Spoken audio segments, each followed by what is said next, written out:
Dear student, good morning all of you. प्रतियोगिता संसार में आप सभी का स्वागत है। आज का हमारा अध्ययन विषय है प्रादेशिक नियोजन और विकास, और हमारा मेन टॉपिक है मेडल और हर्समैन की प्रादेशिक विकास सिद्धांत की व्याख्या।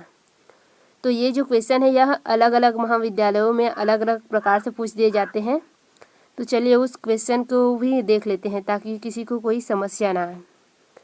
फर्स्ट जो क्वेश्चन है, मेडल और हर्समैन के प्रादेशिक विकास सिद्धांत की समीक्षात्मक मूल्यांकन कीजिए या आलोचनात्मक समीक्षा कीजिए। सेकंड जो क्वेश्चन है, मेडल के प्रादेशिक विकास सिद्धांत जिसे हम संचयी कारकत्व सिद्धांत भी कहते हैं उसका समीक्षात्मक मूल्यांकन कीजिए। इंग्लिश में इसे कम्युलेटिव कॉजेशन थ्योरी कहते हैं। नेक्स्ट है, हर्समैन की प्रादेशिक विकास सिद्धांत की समीक्षात्मक मूल्यांकन कीजिए। तो ये हो गया क्वेश्चन। इसे अलग अलग यूनिवर्सिटी है उसमें अलग अलग प्रकार से पूछ दिए जाते हैं। कुछ में इस प्रकार से पूछते हैं दोनों के एक साथ, तो कुछ में इसे अलग अलग पूछ दिए जाते हैं।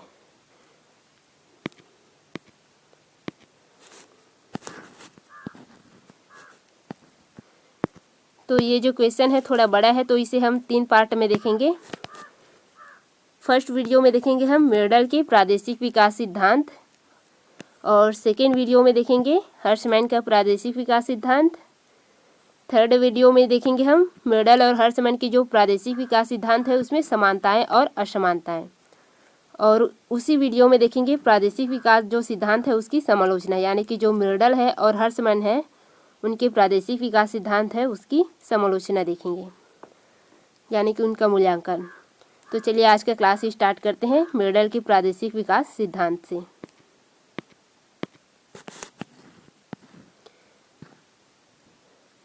ये क्वेश्चन दीर्घ उत्तरी है तो आंसर की शुरुआत हम प्रस्तावना से करेंगे।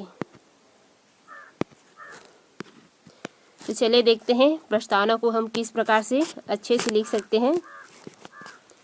तो 1950 के जो दशक है उसके अंत में 2 पुस्तकें प्रकाशित हुई थी, और उन्हीं पुस्तकों ने जो क्षेत्रीय विकास है और नियोजन है उसके मार्ग को निर्धारित किया। और ये जो पुस्तक है वह गुरनाल मेडल और अल्बर्ट ओ हर्समैन द्वारा लिखी गई थी। उस समय जब ये पुस्तक प्रकाशित हुए उस समय हर्समैन और मेडल दोनों स्वतंत्र रूप से अलग अलग जगहों पर कार्य कर रहे थे और अलग अलग समस्या को लेकर कार्य कर रहे थे।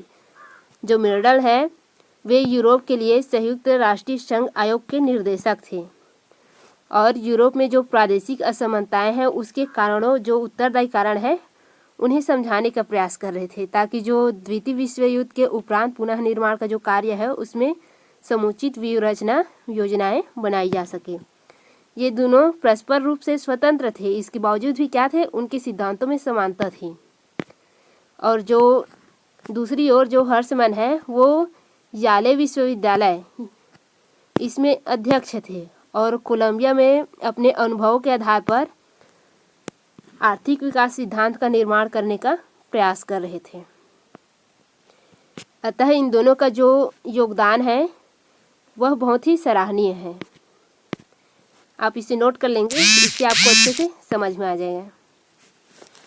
अब आगे देखेंगे। ये तो कंप्लीट हो गया प्रस्तावना। गुरनाल मेडल के प्रादेशिक विकास सिद्धांत जिसे हम संचयी कारकत्व सिद्धांत के नाम से भी जानते हैं।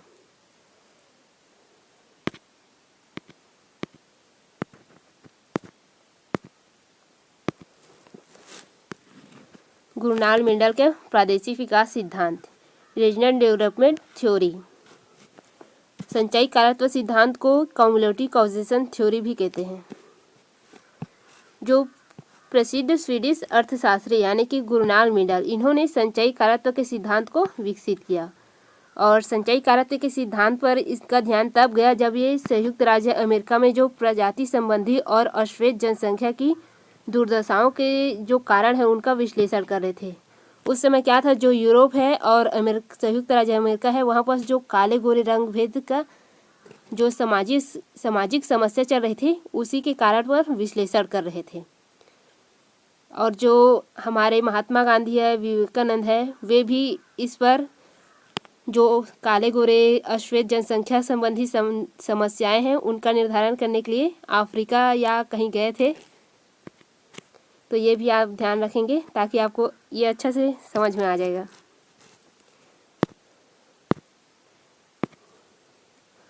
उन्होंने इस संकल्पना को व्यवस्थित व सुप्रतिपादित रूप में 1957 में प्रस्तुत किया। यह उसका सन है, याद रखेंगे। जो सिद्धांत है उसका प्रतिपादन 1957 में प्रस्तुत की। इस सिद्धांत में जो प्रसिद्ध अर्थशास्त्री मेंडल है, उन्होंने प्रादेशिक असंतुलन को एक चरण बताया और आर्थिक विकास की जो दशा है उसको अवस्था बताया। और उन्होंने इसमें जो प्रादेशिक विकास है उसकी 3 चरण या 3 अवस्थाएं प्रदर्शित की है, जिसे आप जो की है गाइड है उसमें कुछ अवस्था को दिया है और कुछ को छोड़ दिया गया है। उसमें जो 3 अवस्था या चरण है वह निम्न प्रकार से है। फर्स्ट है कम्युलेटिव काइजेशन, जिसे संचयी कारकत्व कहते हैं, गाइड में ये दिया है। और सेकंड है बैकवाश इफेक्ट, यानी कि बैकवाश प्रभाव। तो गाइड में ये जो संचयी कारकत्व है और बैकवाश प्रभाव है ये दिया है, लेकिन थर्ड पॉइंट को उसमें लगभग बहुत कम ही दर्शाया है, किंतु इसका भी बहुत ही महत्व है, इसे भी पूरा लिखना है। प्रसार प्रभाव, ये 3 चरण या 3 अवस्था बताया है उन्होंने प्रादेशिक विकास का। तो आगे हम इन्हीं पॉइंट का अध्ययन करेंगे। तो सबसे पहले देखेंगे हम संचयी कारकत्व, कम्युलेटिव काइजेशन। चलिए देखते हैं कम्युलेटिव काइजेशन क्या है। यहाँ पर हम जो अर्थ या परिभाषा देखेंगे कम्युलेटिव काइजेशन का, वह है अंतर्राष्ट्रीय विश्वकोश के अनुसार 2008 में यह परिभाषा दिया गया था सामाजिक विज्ञान के अनुसार। संचयी कारकत्व एक ऐसी स्वसुदृढ़ीकरण की प्रक्रिया है जिसमें तंत्र के कोई भी जो आवेग है उसे आगे और अधिक परिवर्तनों के मूल आवेग की दिशा में सक्रिय कर देता है। यह पर तंत्र का मतलब क्या होता है, जैसे एक प्रदेश है उसके आसपास की जो प्रदेश है उनको सम्मिश्रित कर दिया जाए तो वह एक प्रादेशिक तंत्र बन जाता है। इसका तात्पर्य भी उसी तंत्र से है। यहाँ पर क्या हो गया, यहाँ पास एक प्रदेश है और आसपास भी और प्रदेश है, तो इनको क्या कर दिया गया, सम्मिलित कर दिया गया, तो ये क्या बन गया, प्रादेशिक तंत्र। तो इसका तात्पर्य यहाँ पास इसी से है। तंत्र में कोई भी आवेग का मतलब होता है परिवर्तन। किसी भी कार्य का या किसी भी वस्तु में कोई भी बल जाता है या कुछ भी होता है तो क्या होता है, उसमें परिवर्तन होता है। तो उसी परिवर्तन को दिखाया गया है, प्रदेश में परिवर्तन, इसका मतलब है। आगे और अधिक परिवर्तित को मूल आवेग, यानी कि जो मूल परिवर्तन है, जो प्रमुख परिवर्तन है उसी की ओर सक्रिय कर देता है। यानी कि जो सामान्य परिवर्तन है उसको क्या करते हैं, जो मूल परिवर्तन है उसी ओर सक्रिय कर देते हैं, जो प्रदेश का मूल परिवर्तन होता है। और इस प्रकार से जो तंत्र को क्या करता है, आरंभिक स्थिति से दूर परिवर्तित जो सतचक्र है, यानी कि लाभ और दुष्चक्र, यानी कि इसका मतलब होता है हानि की ओर ले जाता है, जिसका परिणाम होता है कि कुछ व्यक्तियों को क्या होता है, व्यापार में लाभ होता है और कुछ व्यक्तियों को व्यापार में हानि हो जाता है। तो ये जो व्यापार में हानि होते हैं और लाभ होते हैं, तो क्या होता है, जो लाभ होते हैं उनको फायदा हो जाता है, हानि होगा तो उनको घाटा तो होगा। और यह जो कार्य है वह निरंतर चलते रहता है, यानी कि इसमें निरंतर वृद्धि होती रहती है। जो विकसित हो गए हैं उनको लाभ प्राप्त होते ही रहता है, और जो हानि के क्षेत्र में है वो क्या करते हैं, अविकसित ही रह जाते हैं। जैसे कि अभी कुछ देश ज़्यादा ही पिछड़े हैं, तो उनके साथ यही हुआ है, वो लोग क्या है, दुष्चक्र की ओर चले गए इसी वजह से। अब आगे पॉइंट है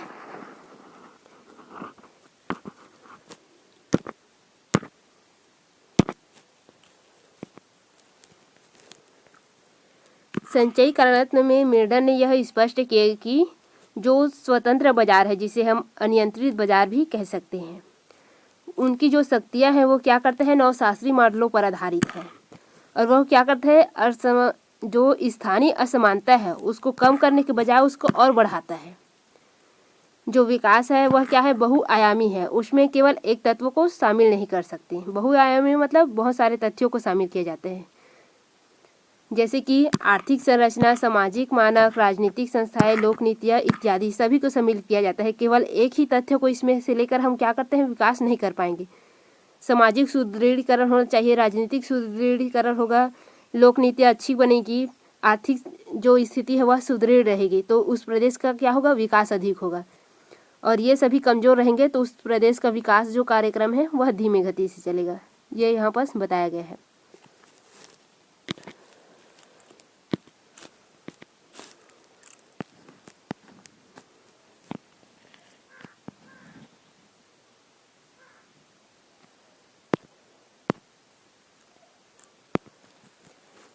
मेडल ने आर्थिक सिद्धांत को सामाजिक सिद्धांत कहा है, यानी कि वो मेडल क्या मानते थे, जो आर्थिक सिद्धांत है उसको सामाजिक सिद्धांत मानते थे और अर्थव्यवस्था को सामाजिक जीव मानते थे।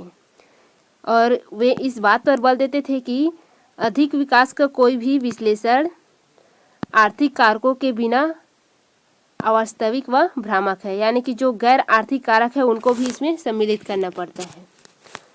यानी कि यहाँ बस कहा गया है कि केवल एक आर्थिक तत्व को ही लेकर विकास नहीं करते, उसमें गैर आर्थिक तत्व जैसे सामाजिक क्षेत्र है, राजनीतिक क्षेत्र है और जो नीति न्याय है उनको लेकर भी चलना पड़ता है। यदि सामाजिक क्षेत्र को छोड़ देंगे तो सामाजिक क्षेत्र में क्या होगा, सुदृढ़ीकरण नहीं होगा, विकास नहीं होगा, तो देश का विकास कहाँ से होगा, नहीं होगा। केवल आर्थिक तत्वों पर ही निर्भर नहीं, गैर आर्थिक तत्वों पर भी निर्भर है। हमारे सामाजिक राजनीतिक जो व्यवस्था है उसका भी प्रभाव पड़ता है विकास पर। तो यहाँ पर यही समझाने का प्रयास किया है कि अधिक विकास तभी संभव होगा जब गैर आर्थिक कारक यानी कि सामाजिक, राजनीतिक, सांस्कृतिक और नीति न्याय को उसमें सम्मिलित करेंगे। फिर आगे कहा गया है, मेडल विभिन्न आर्थिक, सामाजिक, राजनीतिक संस्थाओं जो कि वृत्ति अन्याश्रित के तरकीय करती है, यानी कि जो आश्रित है, क्या है, जो आर्थिक, सामाजिक और राजनीतिक संस्थाएं हैं वह क्या है, वित्त के लिए यानी कि आय के लिए अन्य पर आश्रित है। और उन्हीं जो आश्रित है इसी वजह से वह दूसरे के तरीके से कार्य करती है और इसकी भूमिका जो है विकास पर बहुत ही महत्वपूर्ण होता है। ये पहले भी हम देख चुके हैं कि विकास में जो आर्थिक, सामाजिक और राजनीतिक है उसका योगदान महत्वपूर्ण होता है। इसके बगैर विकास जो है तीव्र गति से नहीं हो पाता। ये इस पॉइंट को यहीं पर पुनः लिख दिए गए हैं। ये फिर है, इसमें से किसी भी एक में कोई परिवर्तन होने पर दूसरे में भी श्रृंखलाबद्ध परिवर्तन होता है। एक बार जब यह प्रक्रिया शुरू होता है तो वह यह क्या होता है, निरंतर चलते रहता है। जिस क्षेत्र में विकास तीव्र गति से होता है वह निरंतर तीव्र गति से विकास करते रहता है और जिस क्षेत्र में कम होता है वह क्या करता है, निरंतर कम होते रहता है। इस प्रकार से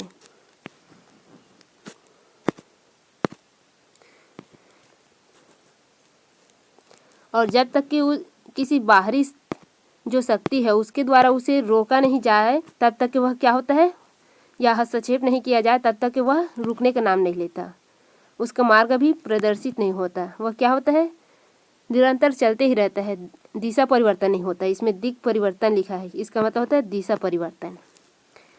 इस प्रकार केवल अकेले आर्थिक कारक ही कार्य नहीं करते, अपितु जो चक्रीय तरीके से स्पष्ट है कि जो फीडबैक है यानी कि जो सामाजिक नीतियाँ हैं उनके साथ साथ एक दूसरे जो सुदृढ़ीकरण करते हैं, आर्थिक, सामाजिक, सांस्कृतिक, राजनीतिक, ये सभी क्या है, उसके फीडबैक का काम करते हैं, उसके साथ रहते हैं, तभी जाकर विकास संभव होता है।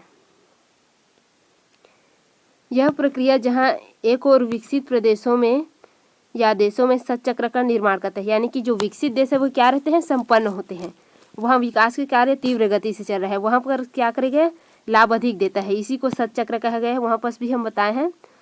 और दूसरी ओर क्या करता है, यह जो अल्प विकसित है, अविकसित देश है, वहाँ पर यह दुष्चक्र का कार्य करता है, वहाँ यानी कि वहाँ पर इतना परिणाम नहीं देता जितना विकसित देशों में देता है, वहाँ पर इतना लाभ नहीं होता जितना विकसित देशों को लाभ होता है। ये निरंतर जो विकसित देश है यह क्या होता है, निरंतर समृद्ध होते रहते हैं और भी अधिक समृद्ध होते हैं। और जो अविकसित देश है वह क्या होता है, वहाँ पर लगभग विषमताएं विद्यमान होते हैं, एक क्षेत्र में विकास होगा तो दूसरे क्षेत्र क्या है, पिछड़े के पिछड़े ही रहते हैं, इसीलिए वो दुष्चक्र यानी कि जो हानि है उसी में ही रहते हैं, उनका जो विकास है वह क्या होता है, निरंतर नीचे ही रहता है।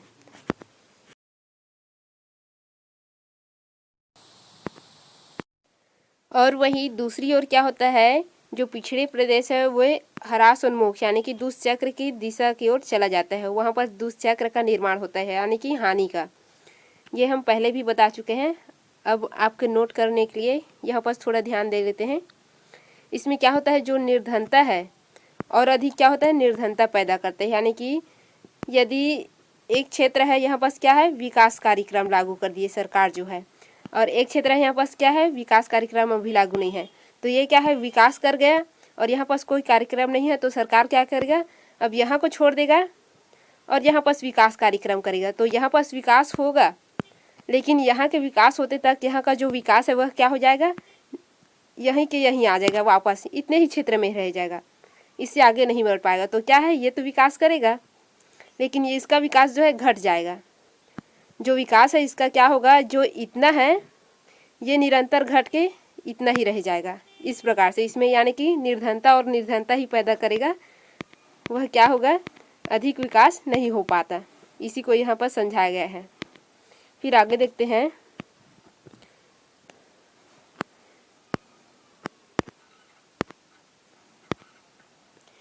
नवशास्त्रीय आर्थिक वृद्धि मॉडल के अनुसार क्या है, ह्रासमान सीमांत की प्रतिफल देते हैं। इसमें क्या होता है, प्रति इकाई अतिरिक्त विनियोग करेंगे तो उसमें लाभ नहीं होगा, हानि होगा, इस प्रकार से बताया है। लाभ घटता है ऐसे, किंतु यह गलत है। हम जितना अधिक क्या करेंगे, अतिरिक्त विनियोग करेंगे, हमें प्रतिफल उतना ही अधिक प्राप्त होता है। तो संचयी कारक में यह बताया गया है कि जी किसी भी औद्योगिक प्रदेश में क्या करते हैं, हमें जो लाभ होता है, आय प्राप्त होता है, उसे क्या करते हैं, हम बचा कर रखते हैं और उसके बाद में प्रयोग करते हैं, यानी कि अतिरिक्त विनियोग करते हैं। इससे क्या होता है, हमें प्रतिफल जो है बहुत अधिक प्राप्त होता है। इस प्रकार से संचयी कारक में बताया गया है, यानी कि हम जितना विनियोग करेंगे उतना ही हमें प्रतिफल प्राप्त होगा। तो यहाँ पर जो बैकवाश इफेक्ट है, इसका मतलब यही है कि हम जितना अधिक विनियोग कर रहे हैं उतना प्रतिफल प्राप्त होगा, यानी कि हम जो कार्य कर रहे हैं उसका प्रभाव हमें मिलता है। फिर नेक्स्ट पॉइंट है, अब देखेंगे बैकवाश इफेक्ट। आपका संचयी कारत्व जो है यह कंप्लीट हो गया। अब यहाँ से जो बैकवाश का थोड़ा सा पॉइंट यहाँ पर आया था, अब हम अध्ययन करेंगे बैकवाश प्रभाव। तो ये हो गया बैकवाश प्रभाव का प्रारंभ।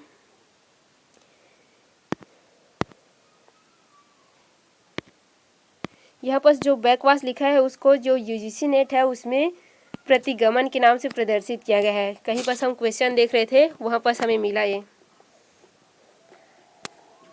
तो बैकवाश प्रभाव क्या है या बैकवाश इफेक्ट क्या है, देख लेते हैं।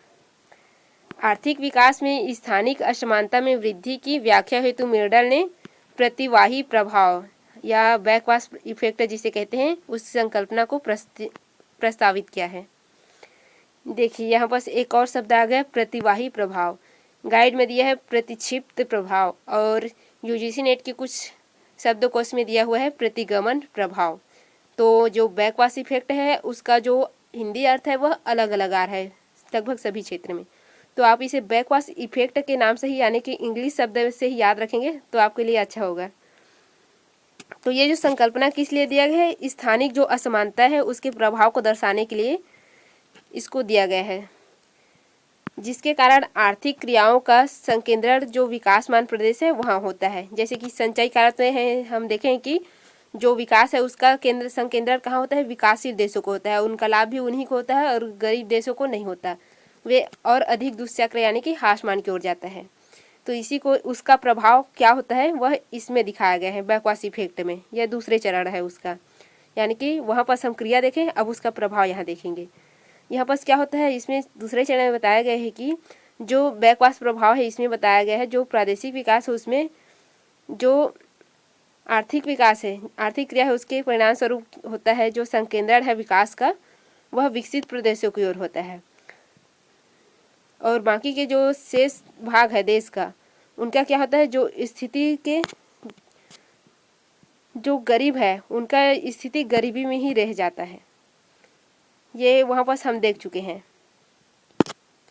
यह उसके प्रभाव को अभिव्यक्त करता है निम्नलिखित रूप में। तो चलिए देख लेते हैं किस प्रकार से उनका प्रभाव पड़ता है। ये पॉइंट हम ऊपर अध्ययन कर चुके हैं, बस इसको सामान्य परिचय के लिए है। इसे आप नोट करेंगे, एग्ज़ाम में लिखना ज़रूरी है। सामान्य परीक्षा के लिए हम समझा नहीं इसलिए छोड़ देंगे, ऐसा नहीं है। ये हम ऊपर वाले पॉइंट में पढ़ चुके हैं, बस उसका प्रभाव नीचे देख रहे हैं। तो जो बैकवाश इफेक्ट है उसे हम निम्नलिखित रूप में देख सकते हैं। वो कौन कौन से हैं? जो फर्स्ट है वो देख लेते हैं कि किस प्रकार से जो संचयी कारक है उसका प्रभाव पड़ता है। फर्स्ट है ये, पिछड़े प्रदेशों में श्रम पूंजी प्राकृतिक संसाधनों का बहिर्प्रवाह यानी कि बाहर की ओर प्रवाह विकासमान प्रदेशों की ओर होता है। यानी कि जो पिछड़े प्रदेश है उनका जो संसाधन है वह किस ओर जाता है? जो विकसित प्रदेश है या विकासशील प्रदेश है उस ओर जाता है, उनसे उनको आय प्राप्त होता है, क्योंकि वहाँ अधिक तथा बेहतर अवसर उपलब्ध होते हैं। यानी कि आय की जो अवसर है वह कहाँ उपलब्ध होता है? जो विकासशील देश है, विकसित देश है, वहाँ पर होता है। पिछड़े प्रदेश न केवल अधिक दक्ष एवं उद्यमी कर्मियों को अपितु स्थानीय रूप से उत्पन्न अधिकांश पूंजी की भी क्या करते हैं? गंवा देते हैं। यानी कि वे क्या करते हैं? अपने क्या करते हैं? संसाधन जो है उसको क्या करते हैं? विकसित देशों की ओर प्रवाहित कर देते हैं। इससे क्या होता है? उनको हानि होता है, क्योंकि जो संसाधन है उसको वो लोग खुद उत्पादित करते हैं, उसे परिवर्तित करते, पुनः उत्पादित कर क्या करते हैं? उनको निर्यात करते, तो क्या होता है? उनको धन ज़्यादा प्राप्त होता है। किंतु वो करते क्या है? जो कच्चे माल है उन्हीं को क्या करते हैं? वो लोग निर्यात कर देते हैं, जिससे क्या होता है? वो लोग जो आयातक देश है, विकसित देश, वो लोग उसका पुनः निर्माण करते हैं और उसको भारी मूल्य में पुनः हमें ही यानी कि पिछड़े देशों को ही वापस भेजते हैं। यानी कि वो लोग निर्यात करते हैं और हम आयात करते हैं। इससे क्या होता है? हम भारी मूल्य में ले रहे हैं तो हमें घाटा होगा ही, इसको दर्शाया गया है। ये प्रभाव पड़ता है। फिर नेक्स्ट पॉइंट में बताया गया है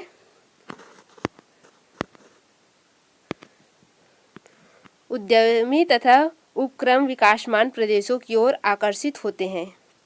जो उद्यमी लोग हैं यानी कि अधिक कार्य करने वाले, ये सभी कहाँ पर आकर्षित होते हैं? जो विकासमान प्रदेश है उस ओर आकर्षित होते हैं, क्योंकि वहाँ बुनियादी सेवाएं और अन्य अनुकूल सुविधाएं ये सभी उपलब्ध होते हैं। इसी वजह से इससे क्या होता है? जो पिछड़े प्रदेश है उनको हानि होती है और जो विकसित देश है उनका तो विकास होगा ही, क्योंकि अच्छे कर्मी जो है वहाँ पर पहुँच गए हैं तो उनका विकास में और तीव्रता आ जाएगी और यह जो है और हानि में डूब जाएगा इस प्रकार से। फिर नेक्स्ट पॉइंट है प्रदेशों के बीच स्वतंत्र व्यापार पिछड़े प्रदेशों की कीमत पर विकसित प्रदेशों में वृद्धि को और आगे उत्प्रेरित करके केवल संचयी कारक की प्रक्रिया को सुदृढ़ करने का काम करता है। यानी कि क्या है? इसमें कहा गया है कि जो प्रदेशों के बीच स्वतंत्र बाजार है वह क्या करता है? पिछड़े देशों की कीमतों पर विकसित प्रदेशों में वृद्धि को और आगे उत्प्रेरित करके केवल संचयी कारक की प्रक्रिया को सुदृढ़ करते हैं। यानी कि इसमें कहा गया है कि जो स्वतंत्र व्यापार है वह क्या करता है? जो संचयी कारक है उसको सुदृढ़ वश करता है, उसको उत्प्रेरित करता है, लेकिन उस पर क्या है? इतना अधिक प्रभाव नहीं पड़ता है। विकासमान प्रदेशों में उत्पन्न जो वस्तुएं हैं, सेवाएं हैं, वह क्या होता है? पिछड़े प्रदेशों को उनके बाजारों को क्या कहे? बहुतायत यानी कि वहाँ पर पहुँचकर जो पिछड़े प्रदेश के रोजगार है उनको क्या करता है? ठप कर देता है, समाप्त कर देता है, क्योंकि उनकी जो वस्तुएं हैं या सेवाएं हैं वह क्या होता है? बहुत ही आकर्षित होता है। और आप जो स्थानीय लोगों द्वारा निर्माण किए गए रहते हैं वो उतना आकर्षित नहीं लगता है, भले ही वह उपयोगी हो लेकिन आकर्षित नहीं लगता। और आज के लोग क्या करते हैं? आकर्षण पे ज़्यादा ध्यान देते हैं इस प्रकार से, तो उनका जो व्यापार है वह क्या हो जाता है? ठप हो जाता है। फिर नेक्स्ट पॉइंट में कहा गया है यहाँ पर हम संचयी कारकत्व पर प्रभाव डालने वाले जो कारक है प्रतिक्षिप्त प्रभाव बैकवाश इफेक्ट, इसका अध्ययन कर रहे हैं। इसमें चौथा पॉइंट है उच्च स्तर की जो सांस्कृतिक विद्याएं हैं जैसे कि कला, साहित्य, विज्ञान, शिक्षा, स्वास्थ्य सुविधाएं एवं राजनीतिक गतिविधियां, इन सभी का जो संकेंद्रण है वह किस ओर होता है? विकासमान देश की ओर होता है। यानी कि जो विकासमान देश है या बड़े वृहद नगर है उसी ओर इन सभी का क्या होता है? केंद्रण होता है। जो अल्प विकसित क्षेत्र है उस ओर क्या होता है? जो शिक्षा है, उच्च शिक्षा है, उनका अभाव होता है। जबकि पिछड़े प्रदेशों में इन सुविधाओं का या तो अभाव होता है या ये जो सुविधाएं होती है वो खराब गुणवत्ता की होती है। उच्च शिक्षा की व्यवस्था तो होती है लेकिन वहाँ पर क्या होता है? फीस वगैरह अधिक लिए जाते हैं। जो उच्च शिक्षा है उसे प्रदान करने के स्थान पर वह क्या करते हैं? उच्च आय वसूल करते हैं जो स्थानीय लोग हैं उनसे, इस प्रकार से, यानी कि उसकी गुणवत्ता ही खराब है, इसी वजह से वो उच्च फीस वसूल कर रहे हैं। जबकि बाहर क्षेत्रों में क्या हो रहा है, कम फीस में ही उनकी पढ़ाई अच्छी तरीके से हो जाती है, इस प्रकार से। अब है आविष्कारों की आरंभिक उपस्थिति से विकसित प्रदेशों में नवप्रवर्तक आकर्षित होते हैं। नवप्रवर्तक मतलब जो नए युवा वर्ग हैं, जो अच्छे कार्य करते हैं, जो बदले में और आर्थिक कारकों को आकर्षित करेंगे, यानी कि जो अधिक जो उनके साथी है उनको भी क्या करते हैं, वो आकर्षित करते हैं, यानी कि जो आविष्कार है वो क्या होगा, आकर्षित होते जाएगा। जो युवा वर्ग है, नवप्रवर्तक है, वो क्या करेंगे, जो शहर है उस ओर जाएंगे। ये शहर हो गया और ये गांव हो गया। यहाँ से युवा वर्ग के जो लोग हैं वह क्या होंगे, जो नवप्रवर्तक है वो इस ओर केंद्रित होते जाएंगे। इससे क्या होगा, जो आविष्कार है वह कहाँ होगा, यहाँ होगा, ना कि यहाँ। यानी कि यहाँ जो है आविष्कार कार्य अधिक होने लगेगा, तो विकास तो यही होगा ना, यहाँ तो कोई आविष्कार ही नहीं हो रहा है। इस प्रकार से उनका संकेंद्रण किस तरफ होने लगता है, जो विकासशील देश है या विकसित देश है उस ओर, और अल्प विकसित जो है अल्प विकसित ही रह जाता है। विकसित प्रदेशों में जो बढ़ते संकेंद्रण से जो अंतर प्रादेशिक विषमता है वह और बढ़ जाएगी, क्योंकि जो विकसित प्रदेश है वहाँ पर क्या हो रहा है, विकास संकेंद्रित हो रहा है, और बाकी क्षेत्रों का क्या हो रहा है, उपेक्षा हो रहा है। तो ये क्या है, विषमता और अधिक बढ़ रहा है। एक प्रदेश में क्या हो रहा है, विकास तीव्र, और एक प्रदेश में विकास कम, जो अपसारी संचयी प्रक्रिया का द्योतक है।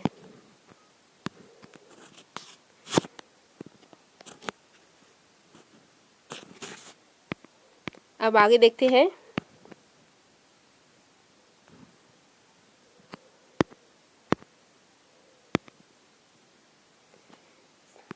पांचवें पॉइंट, निर्धन देशों में जहां सरकारें सन्निहित सामंती तथा गैर सामंती संस्थाओं तथा शक्तिमान हित समूहों से जुड़ी होती हैं, वहां राज्य तथा विद्यमान शक्ति तंत्र स्वयं निर्धनता की निरंकुशता, यहाँ पर निरंतरता है, को बढ़ावा देकर अंतर प्रादेशिक अभिकरण की प्रक्रिया को सुदृढ़ करते हैं, या असमानता की प्रक्रिया को सुदृढ़ करते हैं।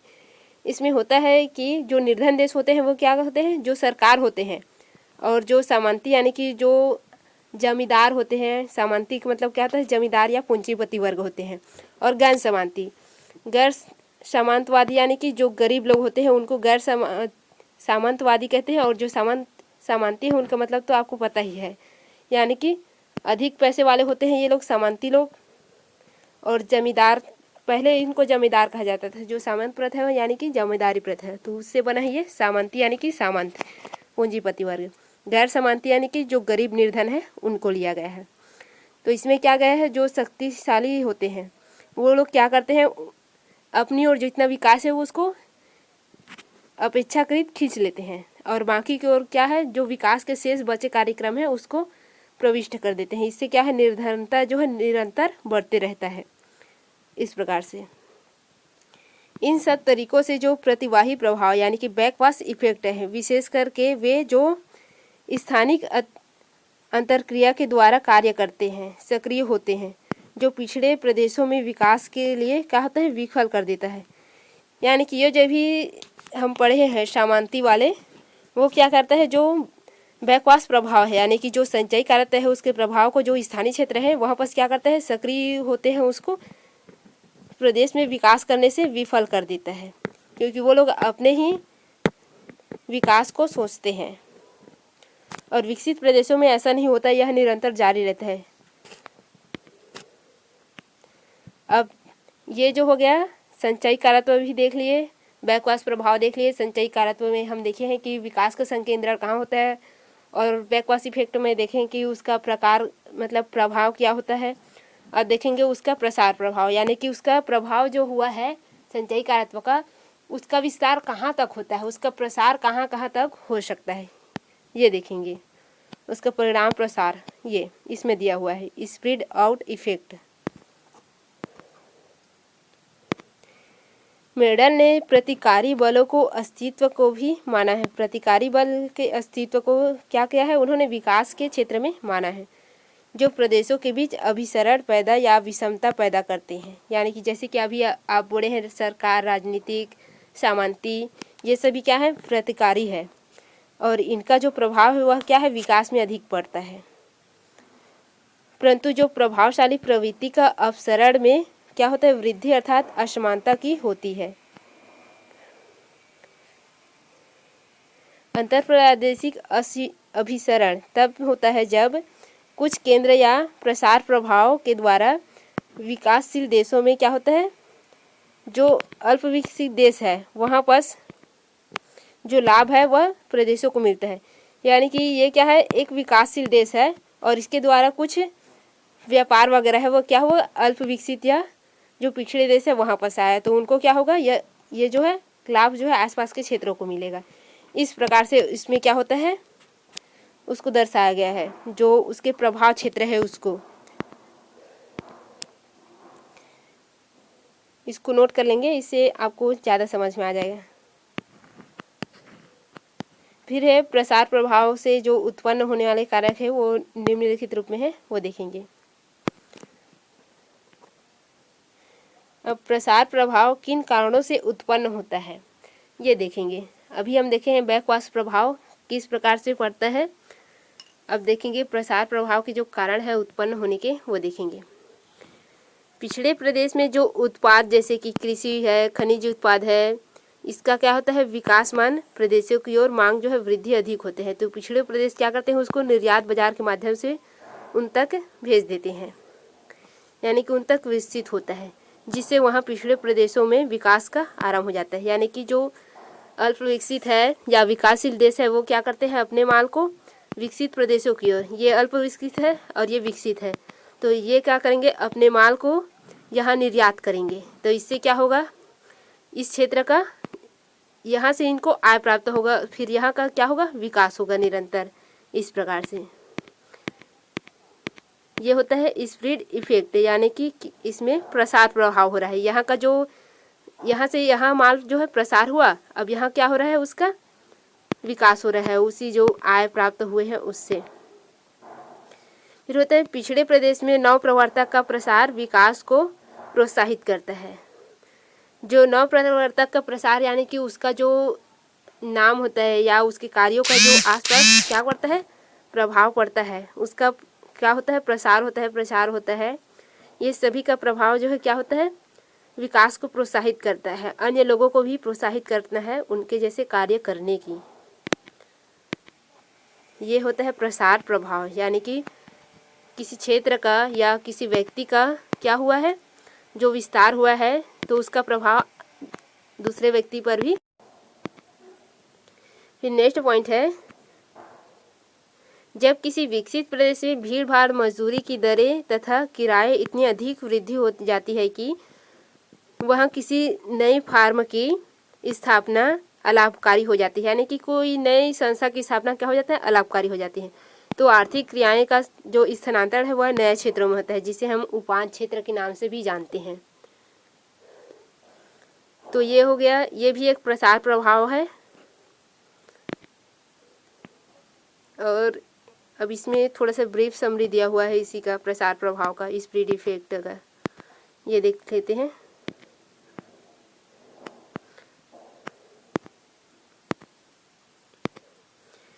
जब प्रसार प्रभाव काफ़ी सशक्त हो जाते हैं, यानी कि सुदृढ़ हो जाता है, तो जो संचयी कारत्व है इसकी प्रक्रिया क्या हो जाता है, प्रारंभ होता है, यानी कि जो विकास है उसका संकेंद्रण का प्रारंभ होने लगता है, जिससे जो पिछड़े प्रदेश है उसमें क्या स्वप्रोषित यानी कि स्वपोषित वृद्धि वाले जो नए केंद्रों है उनका विकास होता है। जैसे कि हमारे भारत में क्या हुआ है, नए केंद्रों का भी बहुत सारे विकास हो गया है, जिससे हमारा भारत क्या है, विकास कर रहा है। इस प्रकार से यहाँ क्या हुआ, संचयी कारत्व का जो प्रक्रिया है वह आरंभ हो चुका है। पहले क्या था, निरंतर हम दो दुष्चक्र है यानी कि ह्रासोन्मुख है उस ओर सक्रिय थे, भारत का विकास नहीं हो रहा था, क्योंकि यहाँ का जो संसाधन था वह कहाँ जा रहा था, इंग्लैंड जा रहा था, इसीलिए। और वहाँ क्या था, सतचक्र चल रहा था, वहाँ के जो विकास उन्मुख था वहाँ क्या था, संचयी कारत्व का संकेंद्रण हो गया था, और यहाँ संचयी कारत्व का क्या हो गया था, दुष्चक्र का प्रभाव चल रहा था। लेकिन जो स्पीड इफेक्ट है यानी कि स्वतंत्रता के पश्चात उसका प्रसार प्रभाव क्या हुआ, हमारे भारत भी क्या हुआ, विकसित होने लगा। तो ये क्या है, स्प्रेड इफेक्ट कहलाता है। परंतु ऐसे प्रसार प्रभाव उन अर्थव्यवस्थाओं में सर्वाधिक सशक्त होते हैं जो आर्थिक विकास पर्याप्त उच्चतम स्तर तक पहले ही पहुंच चुके हैं। क्योंकि इनसे के साथ साथ ही जो परिवहन, संचार, उच्च स्तरीय शिक्षा, विचार, मूल्यों का क्या होता है, सक्रिय आदान प्रदान होता है। जैसे कि हमारे भारत के लोग कहाँ गए थे, यूक्रेन गए थे मेडिकल एजुकेशन के लिए, किंतु जो रूस और उनके मध्य वार हुआ तो क्या होगा, लाखों में जो स्टूडेंट है वह भारत वापस आए। इस प्रकार से उनका क्या होता है, शिक्षा का आदान प्रदान होता है। जो सभी आर्थिक प्रसार के जो केंद्र प्रसारित विस्तार है उनका सशक्त करते हैं। क्या करते हैं, सशक्त करते हैं। जैसे कि वहाँ से क्या करते हैं, हमारे भारत के स्टूडेंट वहाँ से मेडिकली शिक्षा लेके आते थे, इसके बाद उनका क्या होता है, यहाँ विकास होता है। इस प्रकार से क्या होता है, वह सशक्त होता है और वह इसकी क्रियाशीलता में बाधाओं को दूर करने का प्रयास करते हैं। इस प्रकार से ये जो पॉइंट है यह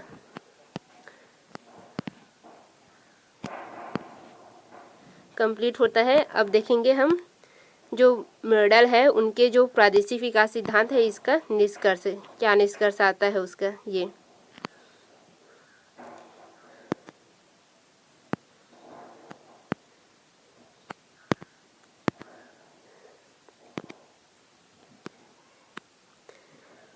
मेडल आधुनिक एकीकृत राष्ट्रों को लोकहितकारी राष्ट्र मानते हैं जिसका क्रम विकास आर्थिक वृद्धि, उन्नत लोकतंत्र, सामाजिक एवं राजनीतिक सुधारों और राज्य द्वारा हस्तक्षेप, उन्नत सामाजिक आर्थिक दशाओं इत्यादि की अन्योन्य क्रिया की लंबी ऐतिहासिक प्रक्रिया के फलस्वरूप हुआ है। यानी कि पहले उन्होंने क्या बताया था अपने संचयी कारात्मक में, जो आर्थिक मॉडल जो दिए थे ना उनका, उसमें क्या बताया था, उसमें जो एक केवल आर्थिक तत्वों को ही लिया गया था और जो आर्थिक तत्व है वह क्या है, ह्रास उन्मुख की थी। जितना अधिक वो निर्मित मतलब कि वो क्या कर रहे थे, निवेश कर रहे थे, जितना अधिक उनको क्या हो रहा था, लाभ की ओर नहीं जा रहा था, उनको हानि की ओर जा रहा था। ये तो इसमें मेडल ने क्या किया है, जो आधुनिक एकीकृत राष्ट्र है लोकहितकारी, उसको स्वीकार किया है। इससे देश का विकास हुआ है। इस प्रकार से वे केवल एक तत्व को नहीं, सभी तत्वों को सम्मिलित किया है। लोकतंत्र, हितकारी, सामाजिक, आर्थिक, राजनीतिक, सभी को। ये हम वहाँ पर आसानी से समझ सकते हैं क्योंकि पहले भी हम यह अध्ययन कर चुके हैं। तो निष्कर्ष को आप लिख लेंगे क्योंकि विदाउट निष्कर्ष के पूरे मार्क्स नहीं मिल पाएंगे इसमें। तो चलिए, कहीं पर राइटिंग समझ में नहीं आए तो आप स्क्रीनशॉट करके हमें जो व्हाट्सएप ग्रुप लिंक बना हुआ है हमारा ज्योग्राफी हेल्प करके, वहाँ सेंड करेंगे। लिंक हम डिस्क्रिप्शन में डाल देंगे। तो वहाँ पास हम बता देंगे कि यहाँ पास क्या लिखा हुआ है, क्योंकि ये हैंड राइटिंग नोट है तो थोड़ा से धुंधला टाइप का है। तो नेक्स्ट पॉइंट भी देख लेते हैं थोड़ा से, क्योंकि ये ज़्यादा ही धुंधला दिख रहा है। इन राज्यों ने अपने को ऐसे उपायों से क्या संपन्न बना लिया है, जो पिछड़े देश हैं उन्होंने अपने को ऐसे उपायों से संपन्न बना लिया है जिसके द्वारा अनियंत्रित बाजार की शक्तियों की जो अंधी क्रिया विधि है, जैसे कि इंग्लैंड का जो बाजार है वह कहाँ नियंत्रित कर रहा था, भारत को नियंत्रित कर रहा था। इस पर क्या कर रहे हैं, वे अंकुश लगा सकते हैं। अंकुश यानी कि रोक लगा सकते हैं। जो अनचाही संचयी कारत्व है उसको क्या करते हैं, प्रभाव से निष्प्रभाव या निष्फल कर सकते हैं, असफल कर सकते हैं, उनकी वृद्धि को रोक सकते हैं, जैसे कि अभी वर्तमान भारत में हुआ है। भारत सरकार ने क्या किया है, जो इंग्लैंड के जो अनचाही जो संचयी कारत्व है उसको क्या किया है, उसके प्रभाव को निष्फल कर दिया है और स्वतंत्र है अभी। ये संचयी कारत्व का ही मतलब होता है किसी विकास का क्या होना, एक और संकेंद्रित होना। संचयी कारत्व उसके कारण का अध्ययन करना और उसका निवारण निकालना। ये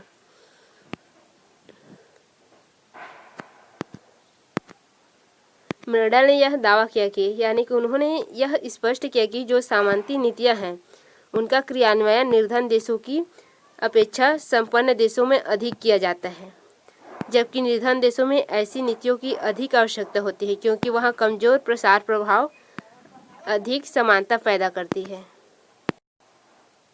इस प्रकार से ये जो हर्षमैन का प्रादेशिक विकास सिद्धांत है यह कंप्लीट होता है। नेक्स्ट वीडियो में देखेंगे हम मेडल के प्रादेशिक विकास जो संकल्पना है यह कंप्लीट। अब आगे हम देखेंगे नेक्स्ट वीडियो में हर्षमैन का प्रादेशिक विकास सिद्धांत।